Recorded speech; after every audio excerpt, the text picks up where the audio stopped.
Welcome to the Brouhaha with Dale McKee and Marshall Wood. Two sports talking sports with those in the know on the Brouhaha Show. Welcome to this week's Brouhaha from the studio inside WABO FM 105.5 on your radio dial. You can also listen in around the world at WABO105.com. I'm Marshall Wood along with Dale McKee. Say hello, Dale. Hello, Dale. Nicely done, sir. Good to see you this evening. I want to say that you've done a fantastic job lining us up some great guests, and this week is no exception. Tell us who you have lined up for us tonight and a little bit about them, Dale. Well, I have a former Pascagoula sports writer, Creg Stephenson. He's now working for Alabama.com, and they do a lot of. He covers sports for him, and he basically covers the colleges. And he's going to talk to us about Alabama for a little bit and Auburn, and then we're going to ask him a question about the three schools: South Alabama, Troy, and UAB, and how they fit in the program. Yeah. Well, you sound like you've done it again, Dale. So let's take a break to hear from our sponsors, and we'll be back with Creg Stephenson of AL.com right after this commercial break. Phillips Building Supply in Laurel, your hometown building supply store since 1954. We are locally owned and pride ourselves on helping our customers find exactly what they need. From foundations to roofs to doors and windows, Phillips has it. For tools, hardware, lumber, and plywood, visit Phillips Building Supply. Do you have any roof damage or missing shingles? Do you need a roof inspection to ensure your roof is functioning properly? Look no further than the roofing specialist Jackson Brothers Construction Services. We are here to service you with affordable prices, amazing customer service, and quality work you'll be proud of. Call us today at 251-295-6442. The Jackson Brothers Construction Services. They'll do you right. You heard it here first.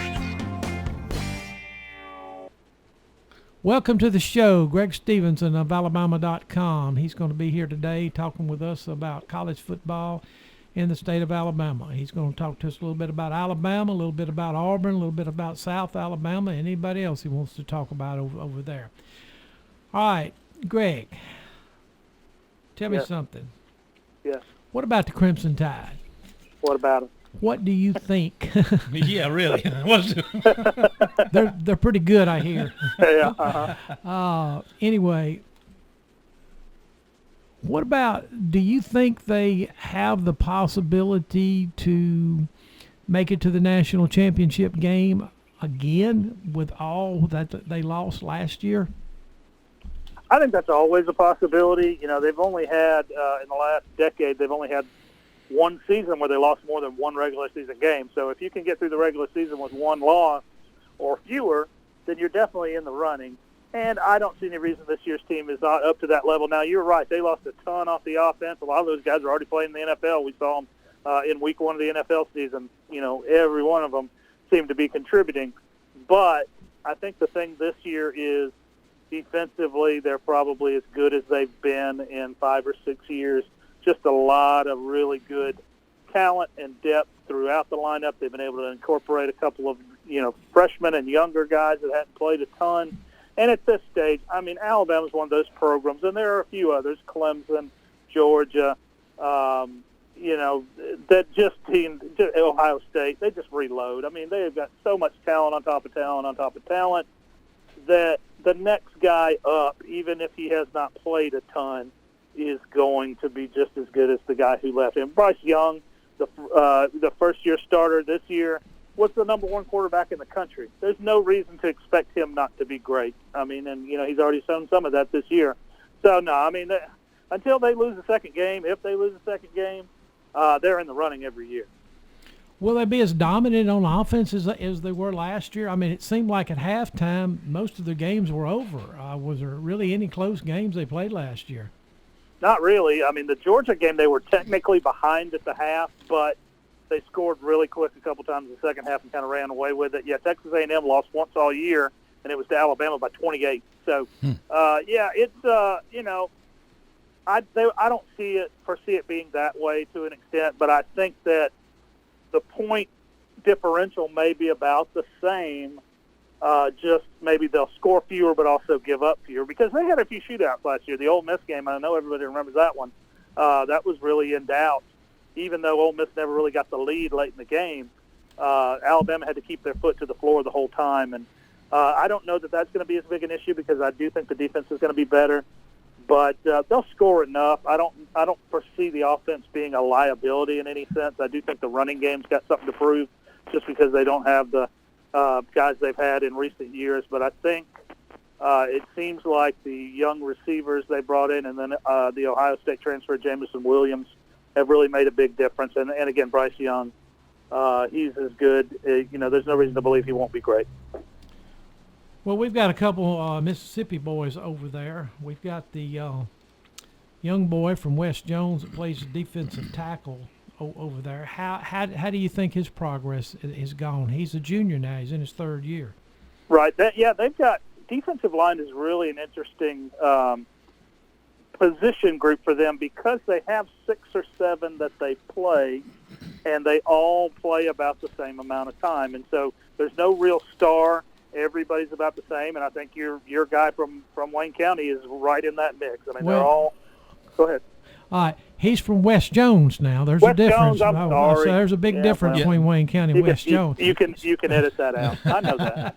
But anyway, well, I do think, again, they're all about equal. There's no real star there. So it's, defensive line is one of those positions where they rotate guys throughout the lineup. And even if you're not starting, you may play as many snaps as the starter. And I think especially as they get into the SEC schedule, you're going to need that depth. So I would say they're definitely, all in the mix to play.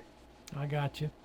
Well, tell me about the schedule. Looking at the schedule that they have, everybody seems to be pointing toward the A&M game. Tell us your thoughts on, is A&M really I know they've lost their starting quarterback this week, and so I'm sure that's going to put a damper on things. Yeah, I think that's the big issue with them, is that you don't know, they said he would be back by mid-October, but the thing is, Alabama plays at Texas A&M on October 9th, so it doesn't seem like he's going to be back, or if he is back, he'll be freshly back. Haynes King is his name. Jake Calzada, the guy that is in there now, is a pretty highly touted recruit. Jimbo Fisher has a pretty good way with quarterbacks, but I think you've got to beat Alabama, as we've seen over the last decade, you've got to have a quarterback playing at the top of his game. And I'm just not sure they didn't take a big hit there losing Haynes King. The rest of the schedule, most of your tougher games are at home. That Ole Miss game on October 2nd, again, we mentioned that earlier, it was such a shootout last year, and Kiffin and Saban have such an interesting relationship. Everybody's looking forward to that one. I really like what I've seen out of Matt Corral. They do go to Mississippi State, though they're kind of hard to figure out in the early stage of the season. Tennessee and LSU seem to be in disarray. Arkansas has made a move. I like what I've seen out of them. They may be on the upswing, but that's in Tuscaloosa. And then the end of the season at Auburn. And Auburn, it's hard to tell with them thus far, but, that could be – it's always – especially when it's in Auburn, it's always a great game. So I don't expect that to be any less this year.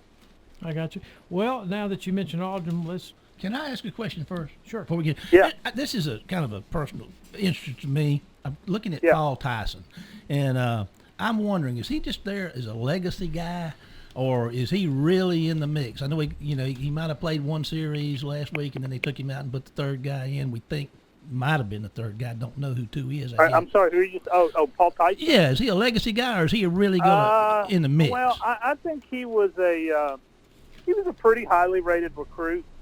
He's not to the level of some of the guys that they've had, including, again, I mentioned Bryce Young was the number one quarterback in the country. I think Paul Tyson is a guy that can start in the SEC. He's not there yet at Alabama, but I do think that had he not been Bear Bryant's great-grandson, he'd probably be somewhere like Mississippi State or UAB or somewhere like that, and maybe having a chance to play already.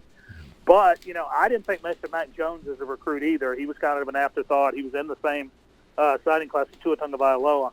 And I thought, well, this guy's never going to play, and he'll be transferring in 2 years. But then he came out and had arguably the greatest season of any quarterback in Alabama history. So they really do have a great developmental program there. Steve Sarkisian is gone. Maybe that takes away from it a little bit. But I would not bet against him playing at some point, but he's certainly not really in the mix. Bryce Young is clearly the number one guy right now. Okay, I appreciate that. I was just curious to see how he was doing. Yeah, and I do think they like the freshman Jalen Milroe too. So that's going to be a battle. But Bryce Young's just he's a second-year guy. So, but they, because of the COVID year, they're calling him still a freshman. But potentially, if he does what they think he's going to do, he'll be gone after 22, and then maybe Tyson will have a chance to compete for the job. Thank you, sir. All right, let's switch to Auburn for a couple minutes here. Did Auburn went out last year and had started off pretty good, 5-2, and then they lost 3 of their last 4 games, and of course they changed coaches. Was that because of the COVID? Did you think that was fair to Gus to be let go during the COVID season like that, or did you think it was just time for him to go on? Yeah, it is interesting. We thought that because of COVID, we were going to have coaches were going to get an extra leash, and it seemed to me there were just as many fired, at least in this part of the country. There were just as many fired as there were any other year. Now, I will say this about Gus Malzahn. I don't think everything was entirely his fault, but I do think that after a while, things kind of run their course, and maybe they needed a new voice in there.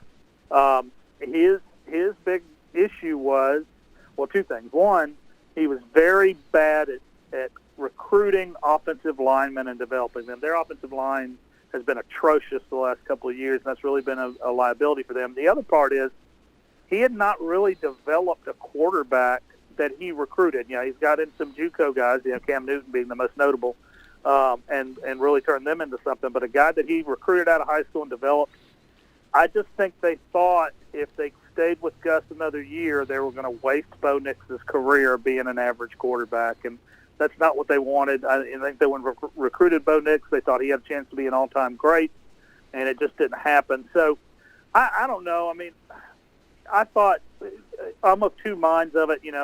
It all depends on if you're Auburn, what you really think you are, and if you think we're going to compete for the SEC championship every year, then Gus is not good enough.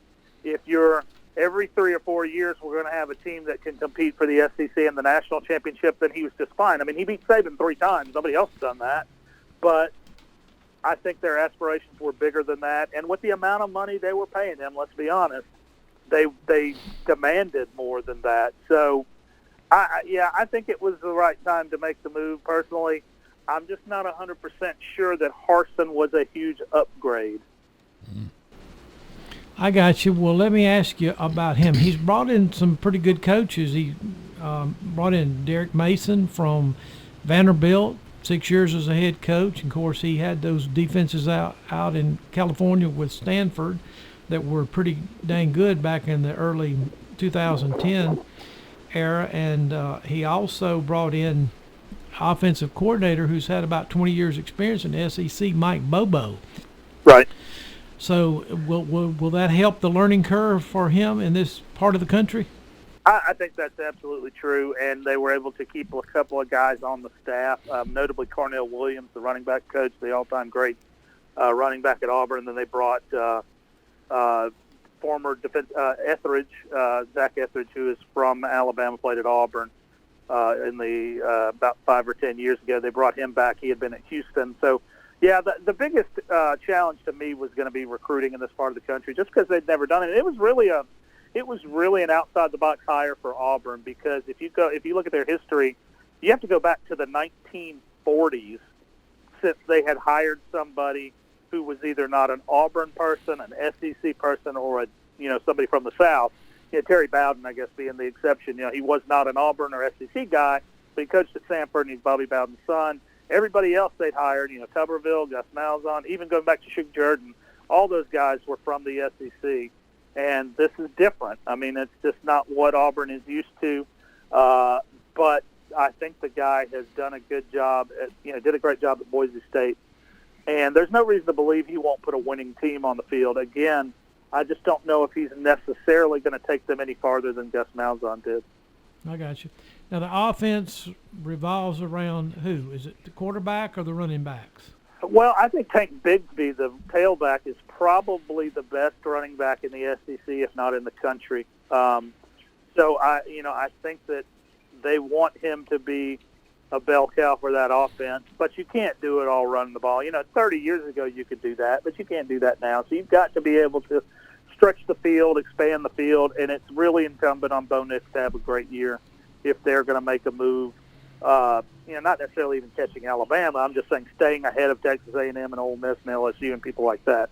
So I think it does. Hey, Bigsby's the best player, but the quarterback is always the most important guy. And they've they had a lot of turnover at receiver too. They did bring in Demetrius Robertson from Georgia, who's a veteran guy, but everybody else just about that they've got is a really young guy on that side of the ball. Okay, well, listen, will Bo Nix have competition from T.J. Finley, the transfer from LSU? I don't think so. I think that was, in terms of actually competing for the job, I didn't see that. I think it was more to push Bo Nix, to motivate him to realize that, hey, there's another guy here who's playing the SEC, and if I'm not on the ball, then maybe I'll lose my job. But no, I didn't think that Finley was, I guess they gave him a shot to win the job, but I never thought he was a serious threat. And while we're on that subject, I thought he may have had a better chance to play if he'd have stayed at LSU than if he'd have transferred to Auburn or gone somewhere else. But they sold him on the idea that he was going to get a chance to compete, and maybe he did. But Bo Nix is such a big figure in that program based on who his father was, being two-time state champion in high school and Mr. Football and all that. It would have taken a bad failure on his part or just a Finley to just light it up to beat him out, and it just didn't happen, and I don't suspect it will happen. I want to go back to a name you mentioned a while ago, Tank Bigsby. I'm like you. I think that guy's a beast. I've really enjoyed watching him play. Are there some other running backs they've always got them, man? Yeah. Is there something under the radar over there yet that you might know of? Well, Jarquez Hunter is a guy who had a huge game against Alabama State. Now, it was Alabama State, but he did have a big game, broke up several large runs. I think he's the number 2 guy. I haven't really gotten a feel for what Harson's going to do at that position, because Malzahn usually would pick one guy to be the main guy and then just kind of mix and match as the backup if they needed. Sean Shivers is a senior who's still around as well. You might remember him. He's the one who famously knocked the helmet off the Alabama defensive back on the touchdown a couple years ago. I think they've got that picture hanging up in the Auburn athletic department. But I think that it's Bigsby, but really we don't know yet what Bobo and Harsin are going to do in terms of splitting up the workload. I suspect it's going to be Bigsby as much as it can be, and then Shivers and Jarquez Hunter will be used as change of pace or third down and that sort of situation. Appreciate it. Well, now Hunter's a Mississippi boy. He's from over in the Neshoba Central in Philadelphia, so we're glad he's getting to contribute over there. Yeah, I hear he's the second greatest running back from Philadelphia ever. No, I don't know about that. I wonder who that number 1 guy is. Yeah, exactly. He's not number 1, I can tell you that. I don't know if he's 2, 3, 4, or 5, but he ain't number 1. I got you. Marcus Dupree for all you folks that might not pick up on that. All right, tell us about the defense. I know they got a good linebacker named Smoke, and I think he's named after day of the week, right? It's Smoke Monday. Actually, he's a safety. They do play him down in the box, kind of like a linebacker sometimes. But, he's a solid player. The guy that I really like, and he was a 5-star recruit a couple of years ago, so I'm not, no real surprise, Owen Pappoe, Pappoe, out of Georgia. They won a big recruiting battle against the Georgia Bulldogs to get him. And Auburn has always recruited the state of Georgia well. Really, they have to get players out of Georgia if they're going to compete. And he is, from day one, has really been an excellent player. Zacoby McClain is another guy who led the team in tackles last year. So it kind of revolves around that linebacking core. And I mentioned Derek Mason earlier. I really think a lot of him as a defensive mind. When he was at Vanderbilt, he actually took over and became his own defensive coordinator his second or third year, and put some pretty decent defenses on the field. And, I thought that of all the hires that Brian Harsin made, that may have been the best one. He is really widely respected. And Auburn has been good defensively, under Kevin Steele the last 4 or 5 years, and really historically I don't look for a whole lot of drop-off, even though they don't have quite the force up the middle at the defensive tackles that they've had in recent years. They're still solid in the secondary. You mentioned Monday. Roger McCreary is a guy from here in Mobile that's really taken a step forward in the last year or so. So, Auburn defense is going to be good just about every year. I think the question with them is scoring enough points, Bo Nix and the offensive line getting the job done on offense. Well, as we wrap it up, tell us just a minute about South Alabama and who's the better team, South Alabama, UAB, or Troy? Well, that's a good question. I mean, they've played those teams head-to-head the last couple of years and lost, so I would think they're probably third right now, but they appear to be headed in the right direction. Kane Womack, who is the son of Dave Womack, the longtime Southern Miss and Ole Miss defensive coordinator, hired as the head coach this year, 34 years old, youngest head coach in FBS, really a big energy guy, came from Indiana where he was a finalist for the Broyles Award as the top assistant coach in the country. And has infused a lot of energy into this program. They brought in a bunch of transfers. Jake Bentley, formerly the quarterback in South Carolina, is here.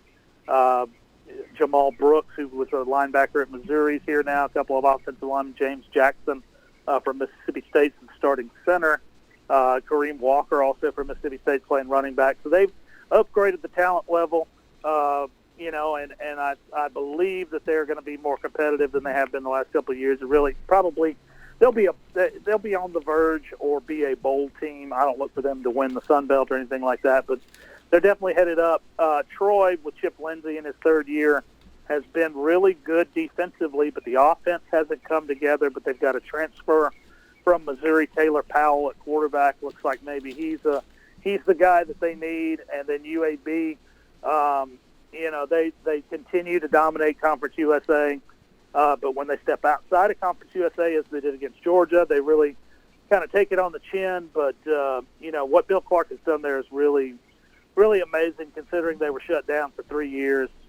They've put together a really good program, and I look for them to be a contender in CUSA again this year. All right, my last question for you is it's kind of a question that I need you to answer for us, okay? Okay. Who will pass for more yards this year? Will Rogers at Mississippi State or Matt Corral at Ole Miss? I have to think it's Corral.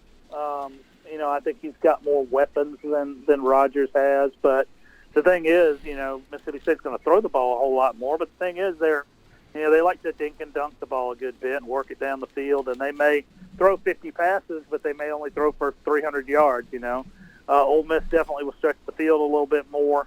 So I'm going to say Corral.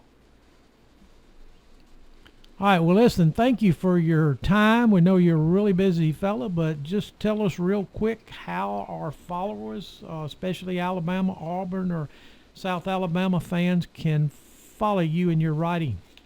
Yeah, al.com/sports. You can find just about everything I write. And then on Twitter, I am at Creg Stephenson, and that is CregStephenson. We sure appreciate you being with us today. It was very, very enjoyable, and we thank you for your time. Hey, I appreciate you spelling all that for us. I really do. Yeah, well, I got to do my best. Hey, I'm a Mississippi Public High School graduate too, so I don't take any chances, okay, I got you there. Okay, well, listen, I really appreciate your time, and maybe we'll talk to you later. Thank you. Thank you. All right, sounds good. Phillips Building Supply in Laurel, your hometown building supply store since 1954. We are locally owned and pride ourselves on helping our customers find exactly what they need. From foundations to roofs to doors and windows, Phillips has it. For tools, hardware, lumber, and plywood, visit Phillips Building Supply. Do you have any roof damage or missing shingles? Do you need a roof inspection to ensure your roof is functioning properly? Look no further than the roofing specialist Jackson Brothers Construction Services. We are here to service you with affordable prices, amazing customer service, and quality work you'll be proud of. Call us today at 251-295-6442. The Jackson Brothers Construction Services. They'll do you right. You heard it here first. Well, Dale, I thought you had done it again. Welcome back, everybody, and you did. That was interesting listening to Creg, and we we appreciate him. I've been listening to AL.com or reading AL.com off and on for some time, and it's pretty cool to get to speak with some of these folks that you hear and that you read. And I'll tell you another thing: your writers can really talk, and I say you writers, Dale, y'all can really talk, and that's coming from someone who knows. Well, thank you, expert. Listen, we'll take a little time here. And we've done our analysis. We've looked at the inside and the outside of Dale McKee to figure out what makes him tick, and we're still working on that. We're still formulating our ultimate opinion. But let's just change the pace here a little bit, and let's do some reflecting.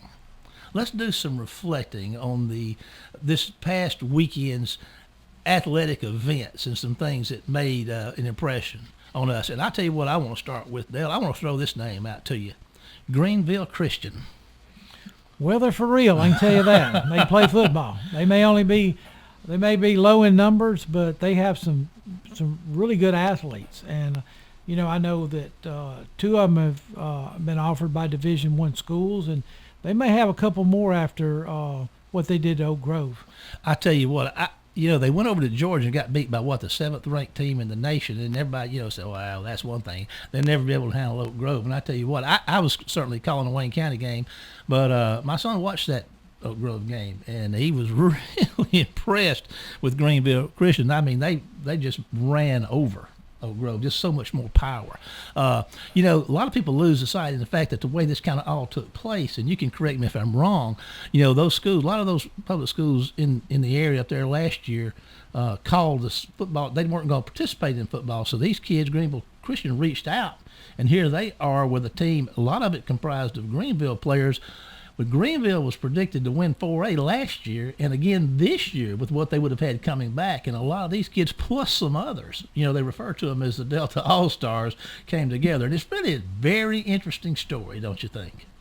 I think it is. It's almost like made for Hollywood. To take a little school like that, it's like, I don't know, Bad News Bears, I don't know. You look at some of the Disney movies been made. Some people compared it to Hoosiers, It'd be a great show. It really would. Yeah. Especially when you follow up what happens after. Sure.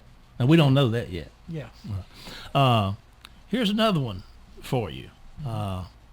Mississippi State and the call, or the lack thereof, or whatever you want to call it. Did you see that? I did, and I watched replays many times. I called high school football for 10 years.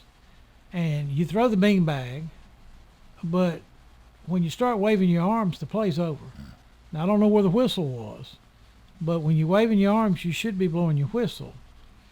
And also, they had 2 number 4s on the field, and that's illegal in any. It's not illegal it's illegal in college. You can have 2 number 4s on your team. They just can't be on the field at the same time. But we have that rule in high school too. But most high schools don't ever duplicate numbers. Now, some may that, got 150 kids. I'm sure they do, but I don't know how you coach 150 kids, by the way. But nightmare. But most high schools, I'd say 99.9, only have one